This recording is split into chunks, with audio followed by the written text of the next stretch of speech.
혹시 우리 가운데 제일 기억에 남는 예배가 어떠한 예배입니까?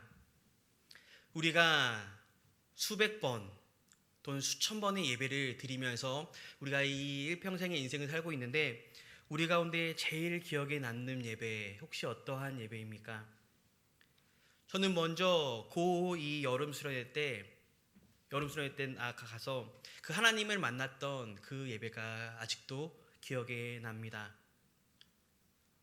저는 울고 싶지 않은데 눈물이 계속 나면서 그 회개하게 하시고 하나님을 만나게 하셨던 그 수련회가 기억이 납니다. 그리고 21살 이제 청년이 되면서 예수전도단이라는 그 집회에 가서 화요 모임이라는 집회에 가서 드렸던 예배가 기억이 납니다. 그때 예배는 맨 처음에 이 오후 예배처럼 찬양을 하고 이제 계속해서 이제 말씀까지 이어지는데 찬양 인도하시는 그 간사님이 앞에 맨 처음 나오셔서 기타를 이렇게 드르릉 치시는데 그 기타만 그냥 한 코드를 쳤습니다. 뭐 현란하게 연주를 한 게 아니라 그냥 누구나 칠 수 있는 기타 한 코드를 치셨는데 정말로 제가 받기로는 그 기타로부터 은혜의 물결 같은 게 싹 밀려옴을 경험했던 예배도 있습니다. 또 어떤 예배가 있었냐면 제가 수련회 때 찬양 인도를 이제 하게 됐는데 청년부 찬양 인도를 하는데 야외에서 수련회를 가졌습니다. 계곡 근처의 방글로들을 다 빌리고 그 가운데에 천막을 치고 바닥에 방수포를 깔고 야외에다가 스피커를 설치하고 야외에서 이제 수련회를 2박 3일 동안 진행을 했었는데 야외 수련회에서 이제 수련회 때 찬양 인도를 하는데 비가 2박 3일 동안 내렸습니다. 2박 3일 동안 내려서 찬양 중간에 한 총무는 일어나서 천막에 물이 계속 고이면은 무너지니까 보면대를 뒤집어서 산발이로 천막을 걷어 올려서 물을 빼야 됩니다. 말씀 시간에 누군가 나와서 이렇게 빼는 걸 상상해 보십시오. 너무나도 말도 안 되는 수련회였고 너무나도 힘든 수련회. 비가 잦아졌다가 갑자기 내리면 형제들은 나와서 수로를 파야 되니까 집회 장소 그 방수포 안으로 물이 너무 안 되니까 수로를 파기 위해서 삽질을 합니다. 이렇게 말도 안 되고 힘들기가 그지없는 그런 수련회였었는데 그 수련회가 끝난 이후에 우리 청년부 가운데 가장 많은 열매가 있었던 그런 수련회로 기억했던 예배가 저는 가장 기억에 남습니다. 우리는 어떠한 예배를 기억하고 어떠한 예배, 참 그때 그런 예배였지, 참 좋았었지라는 그러한 기억에 빠지십니까? 우리는 보통 좋았던 예배를 생각하면 무엇을 받았는지에 우리는 초점을 맞춥니다. 내가 받은 은혜 또는 내가 기도하던 것들이 이렇게 말씀 가운데서 풀어져서 내가 모든 걱정들을 다 내려놨던 하나님 앞에 내려놨던 그러한 예배 또는 내가 육신의 약함을 가지고도 불구하고 주님 앞에 나아갔는데 건강함을 주셨던 예배 이렇게 우리가 무언가를 받았던 예배들을 기억합니다. 그런데 반대로 하나님께서 기억하시는 하나님께서 보시기에 가장 좋았던 예배는 과연 어떠한 예배일까 우리가 한번 고민해 보기를 원합니다. 하나님께서 보시기에 기뻐하시는 예배, 흡족해 하시는 예배, 만족하시는 예배 우리가 이것을 알기 위해서는 하나님께서 어떠한 예배를 원하시는지를 우리는 알아야 할 것입니다. 근데 오늘 말씀을 통해서 우리가 예배에 대해서 우리가 볼 텐데 예배는 생각보다 하나님께 초점이 맞춰져 있다는 것입니다. 우리 소요리 문답 가운데 인간의 제일 된 목적은 하나님을 영화롭게 하는 것과 영원토록 그를 즐거워하는 것이라고 말하면서 우리의 모든 신앙과 우리의 예배는 나의 초점이 아니라 하나님께 초점을 맞추는 것임을 알아야 할 것입니다. 오늘 레위기를 통하여서 우리가 어떻게 예배를 드려야 하는지 하나님께서 이 레위기를 통하여서 우리에게 알려주신 예배의 방법이 무엇인지 우리가 함께 보면서 우리의 예배의 모습들을 점검해 보기를 바랍니다. 우리 먼저 1절 말씀과 2절 말씀을 이어서 함께 읽도록 하겠습니다. 여호와께서 회막에서 모세를 부르시고 그에게 말씀하여 이르시되 이스라엘 자손에게 말하여 이르라 너희 중에 누구든지 여호와께 예물을 드리려거든 가축 중에서 소나 양으로 예물을 드릴지니라. 아멘. 하나님께서는 아직 예배에 대해서 아무런 이 구약 시대의 제사에 대해서 아무런 규정이 없던 이 시대에 모세를 부르셔서 나에게 예배할 때는, 나에게 제사를 지낼 때는 이렇게 해라라고 가르쳐 주시고 있습니다. 근데 여기서 중요한 것은 2절에 여호와께 예물을 드리려거든 소나 양으로 예물을 드릴지니라. 여기서 우리가 봐야 할 것은 드린다라는 것입니다. 예배에는 많은 요소가 있지만 가장 중요한 것은 우리가 드리는 것에 있음을 우리 알아야 할 것입니다. 우리의 물질, 우리의 마음, 우리의 시간, 우리의 모든 것을 드리는 예배의 기본은 바로 드림입니다. 우리가 받는 것을 집중하는 것이 아니라 오히려 우리의 모든 것을 드리며 나아가는 것이 바로 예배라고 말씀해 주십니다. 또한 예배를 통하여서 우리가 물론 받아야 할 것들이 있습니다. 마음의 평안, 위로, 기도 제목의 응답, 우리의 아픔 가운데 치유, 우리가 은혜, 이런 것들을 받아야 하는데 이 모든 것을 받는 것도 너무나도 중요하지만 이 모든 것은 우리가 하나님 앞에 우리의 모든 것을 드릴 때 하나님께서 우리 가운데 아낌없이 주시는 선물로 주시는 것임을 우리가 알아야 합니다. 우리가 하나님 앞에 우리의 모든 것을 드린 이후에 하나님께서 우리에게 주시는 것이 마음의 평안이요, 치유, 기도응답인 것입니다. 저는 집에 들어갈 때 간식을 사갖고 들어갈 때가 있습니다. 그 중에서 제 딸이 가장 좋아하는 것은 아이스크림입니다. 그럼 아빠의 짓궂은 장난으로 물어봅니다. 아빠가 좋아? 아이스크림이 좋아? 사랑이는 뭐라고 대답을 할까요? 아이스크림이라고 대답을 합니다. 그러면 저는 더 짓궂게 아이스크림을 안 줍니다. 다시 한번 질문합니다. 사랑아, 아빠가 좋아? 아이스크림이 좋아? 또 아이스크림이라고 대답합니다. 그러면서 아이스크림 향이 달려옵니다. 그럼 저는 사랑이 못 잡게 하면서 사랑아, 아이스크림이 좋아? 아빠가 좋아? 그러면 그제서야 아빠가 좋다라고 합니다. 그러면 사랑아, 아빠 한번 안아줘. 그러면은 잽싸게서 아빠를 안고 아이스크림을 바라봅니다. 그럼 저는 그것에 그치지 않고 사랑아, 아빠 뽀뽀 하면은 와서 끌어안고 뽀뽀를 하고 바로 그 아이스크림을 향해 갑니다. 어쩌면 우리의 예배가 이러한 모습은 아닐까 싶습니다. 하나님을 만나고 하나님 앞에 우리의 것을 아낌없이 드려야 되는 것이 예배의 본질인데 우리가 하나님 앞에 받는 것에 집중하면서 하나님을 찾기보다는 그 받는 것에 목적이 되어서 하나님 저 왔습니다. 헌금했습니다. 이제 주십시오라고 말하는 우리의 모습은 없는가 되돌아보기를 원합니다. 하나님께서 우리 가운데 예배를 허락하시면서 가장 내가 기뻐하는 예배가 무엇이냐? 바로 드리는 예배, 우리의 모든 것을 드리는 예배라고 우리 가운데 가르쳐 주신 것을 기억하기 바랍니다. 계속된 말씀 가운데 하나님께서 이제 제사의 방법에 대해서 말씀해 주시는데 어떠한 방법과 형식으로 하나님 앞에 나아가기를 원하시는지 말씀해 주시고 있습니다. 우리 함께 3절 말씀 읽도록 하겠습니다. 그 예물이 소의 번제이면 흠 없는 수컷으로 회막문에서 여호와 앞에 기쁘게 받으시도록 드릴지니라. 아멘.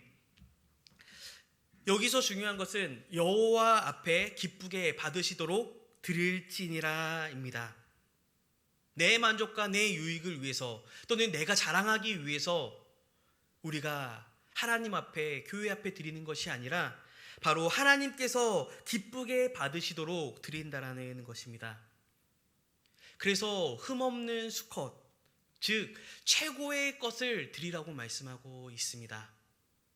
왜? 하나님께서 기쁘게 받으시기 위해서 우리는 최선의 것, 내가 가진 것 중에 가장 좋은 것을 드려야 한다는 것입니다. 지금 우리가 드린 예배를 한번 보기 원합니다. 하나님께서 정말로 나의 이 예배, 우리의 이 예배를 기뻐 받으실까? 우리의 모든 것을 드려서 내가 기쁘거나 또는 우리 담임 목사님 기쁘거나 이렇게 다른 사람이 기쁜 것이 아니라 바로 하나님이 기쁘시게 드리는 예배가 참된 예배이고 이 예배를 통해서만이 하나님께서 기뻐 받으시는 예배임을 우리가 또한 알고 하나님만을 기쁘시게 하는 예배로 나아가야 할 줄 믿습니다. 계속해서 4절부터 6절에까지는 제사의 순서에 대해서 나아가고 있습니다. 근데 이 제사의 순서를 보면은 우리가 유념해서 봐야 할 것입니다. 4절 말씀에서 보면은 그는 번제물의 머리에 안수할지니 그를 위하여 기쁘게 받으심이 되어 그를 위하여 속죄가 될 것이라 라고 말하고 있습니다. 여기서 그는 제사장인지 제사자인지 이유 말씀부터 우리가 잘 구별해야 됩니다. 여기서 그는 제사장이 아니라 제사자, 즉 예배자임을 알 수가 있습니다. 근데 5절 말씀에서 그는 여호와 앞에서 그 수송아지를 잡을 것이요 아론의 자손 제사장들은 그 피를 가져다가 회막 문 앞 제단 사방에 뿌릴 것이며 즉 제사자는 송아지를 잡습니다. 그리고 제사장은 피를 제단 사방에 뿌린다라고 말하고 있습니다. 그 6절에서는 그는 또 그 번제물의 가죽을 벗기고 각을 뜰 것이요. 여기서 그도 제사자입니다. 제사를 드리는 예배자가 가죽을 벗기고 각을 뜬다라고 말하고 있습니다. 우리는 이 제사의 과정을 우리가 생각할 때 잘못 알고 있는 것이 있습니다. 제사자는 제물을 제사장에게 갖다 주고 우리의 모든 죄를 그 동물에게 안수함으로 모두 전가시키고 모든 일들은 제사장이 한다라고 생각을 합니다. 그러나 오늘 말씀에서 보면 그렇지 않습니다. 제사자의 역할, 즉 예배자의 역할이 너무나도 크고 중요함을 우리 가운데 보여주고 있습니다. 다시 한번 순서를 보면은 제사자가 제물을 잡으면 제사장은 피를 제단에 뿌리고 제사자는 가죽을 벗기고 각을 뜹니다. 그러면 제사장은 7절 말씀에서 제단 위에 불을 붙이고 나무를 올려놓고 8절에서는 각을 뜬 것과 그 머리를 나무 위에 즉 제단 위에 올려놓는 역할을 합니다. 그리고 다시 제사자는 9절 말씀에 내장과 정강이를 씻는다라고 합니다. 그 다음에 마지막으로 제사장은 모든 것을 불태우면서 번제로 하나님 앞에 예배를 드린다라고 합니다. 이 일련의 순서를 보면은 우리의 생각보다 제사자, 즉 예배자의 역할이 많음을 우리는 볼 수가 있습니다. 단지 머리에 안수하고 그 동물이 어떻게 죽어가나 어떻게 제사장이 예배드리나 팔짱 끼고 구경하고 있는 제사자의 모습이 아닙니다. 제사의 과정에 능동적으로 참여하는 제사자의 모습입니다. 가장 힘든 일, 어려운 일은 제사장이 아니라 우리 예배자, 제사자가 행하고 있습니다. 요즘 이 시대에 최첨단 장비를 가지고 소 한 마리를 도축하는데 소요되는 시간이 대략 한 30분 정도 걸린다라고 합니다. 아주 좋은 장비와 아주 좋은 칼과 모든 좋은 환경 가운데서 도축을 했을 때 30분이 걸린다고 합니다. 그리고 내장 씻는 거 만만치 않다고 합니다. 그 안에 불순물들을 다 빼는 것, 이것 또한 어려운 일이라고 합니다. 이 일을 하면서 이 구약 시대 때에 아무런 도구도 없고 환경도 조성되지 않는 이 시대에 소 한 마리를 각을 뜨고 껍질을 벗기고 모든 작업을 하고 이 제사장은 아마 피범벅이 되고 땀범벅이 될 것입니다. 그리고 그 한 마리를 잡을 때 제사를 드리려고 온 몸이 땀으로 흠뻑 젖으며 에너지를 모두 쏟아낼 것입니다. 그러면서 이 제사장은 기억할 것입니다. 내 죄로 인하여서 이렇게 처참히 죽어가는 동물을 보면서 내가 더 이상 죄를 짓지 말아야겠다. 내가 더 이상 죄 가운데 거하지 말아야겠다라고 다시 한번 다짐하면서 그 모든 일련의 과정들을 다 행할 것입니다. 이제 우리의 예배로 돌아와 우리의 예배의 모습을 보기 원합니다. 우리 예배 가운데 우리의 역할은 얼마나 있습니까? 우리의 땀이 얼마나 들어가 있습니까? 하나님의 이 제사의 규례는 제사장 중심이 아니라 제사자 중심이었음을 오늘 말씀 통해서 볼 수가 있습니다. 그렇다면 예배를 통해서 내가 할 수 있는 건 무엇인가? 성가대에서 봉사하고, 방송실에서 봉사하고, 주차로 봉사하고, 안내로 봉사하고, 우리가 이렇게 여러 가지를 봉사할 수 있지만 우리가 전체 성도에 비하면은, 앉아서 드리는 성도에 비하면은 그 봉사하는 사람들은 소수에 불과합니다. 그렇다면 나머지 그냥 앉아서 드리는 성도들 예배를 안 드리는 걸까요? 허투루 드리는 걸까요? 그렇다면 어떻게 해야 이 하나님께서 말씀하신 우리의 모든 것을 드리며 제사자 중심의 예배를 드릴 수 있는가 우리가 생각해 보기 원합니다. 우리가 비록 앉아서 예배를 드리지만 우리가 적극적으로 예배에 참여할 수 있습니다. 왜냐하면 예배는 앞에서 인도자 한 명이 콘서트처럼 진행하는 것이 아니기 때문입니다. 예배는 인도자와 회중이 서로 화답하며 진행되는 것임을 기억하십시오. 그렇다면 우리가 할 수 있는 것이 무엇인가?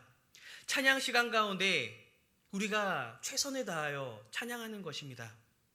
그냥 아는 찬양이기 때문에 눈 감고 그냥 읊조리듯이 부르는 것이 아니라 내 마음을 다해서 찬양하는 우리의 모습이 있을 것입니다.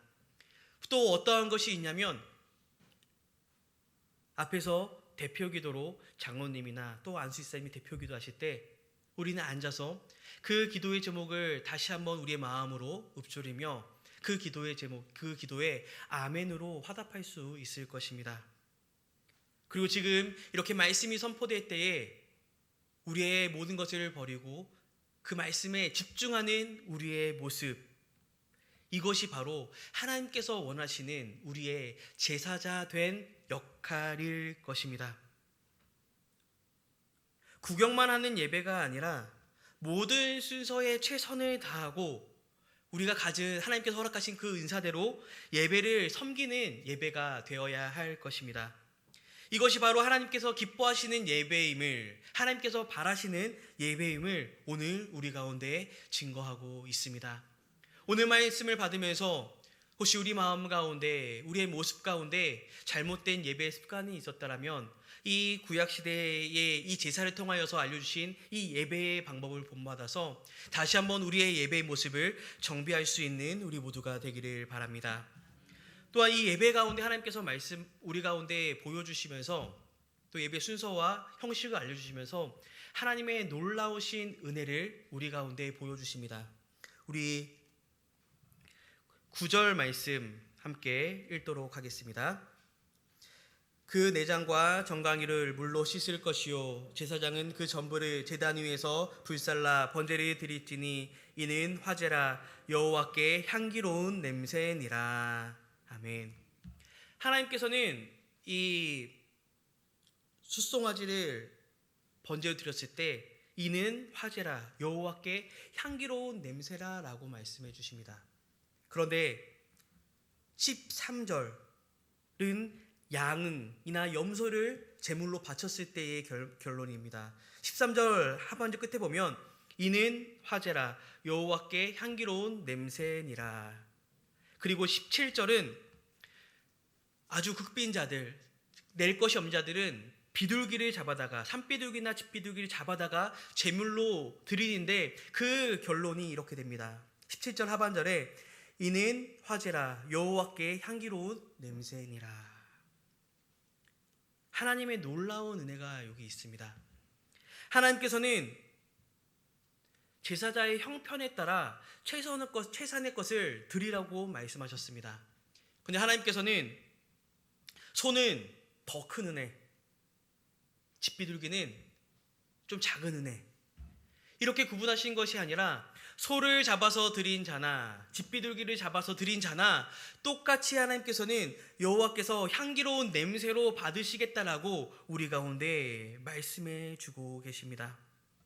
즉 하나님께서는 외형이 아닌 우리의 중심을 보신다라고 말씀해 주시는 것입니다. 우리가 최선을 다하여서 주님 앞에 드림으로 나아간다면 그거에 크기와 상관없이, 그것이 얼마나 귀하냐 속되냐와 상관없이 하나님께서는 기뻐 받으신다라는 것입니다. 우리는 과부의 2 렙돈을 기억해야 할 것입니다. 예수님께서는 그 과부의 2 렙돈을 부자가 드린 엄청난 양의 헌금보다도 더 귀하다라고 말씀하셨습니다. 오늘 우리가 함께 예배에 대해서, 예배자의 모습에 대해서 함께 보았습니다. 예배 가운데 우리는 무엇을 소망하며 이 자리 가운데 왔습니까? 어떠한 것을 기대하며 오셨습니까? 내가 중심된 예배가 아니라 하나님이 중심된 예배를 드릴 수 있는 우리 모두가 되기를 소망합니다. 내가 흡족한 예배가 아니라 하나님께서 기뻐하시는 예배가 되기를 소망합니다. 그리고 우리가 구경꾼으로 가만히 앉아서 드리는 그런 예배자의 모습이 아니라 적극적으로 참여하는 예배, 우리의 땀과 수고와 정성으로 가득한 예배가 되기를 소망합니다. 또한 우리의 겉만 화려하고 휘황찬란한 예배가 아니라 우리의 중심을, 우리의 가장 귀한 것을 주님 앞에 드릴 수 있는 우리 모든 예배자가 되기를 소망합니다. 우리가 드리는 모든 예배, 오전 예배, 오후 예배, 수요 예배, 금요 예배, 또 새벽 예배까지 모든 예배 가운데 하나님 앞에 나아갔을 때 하나님께서 우리의 예배를 받으시며 향기로운 냄새로 받는 우리의 모든 예배가 되기를 예수님의 이름으로 축원합니다. 함께 기도드리겠습니다.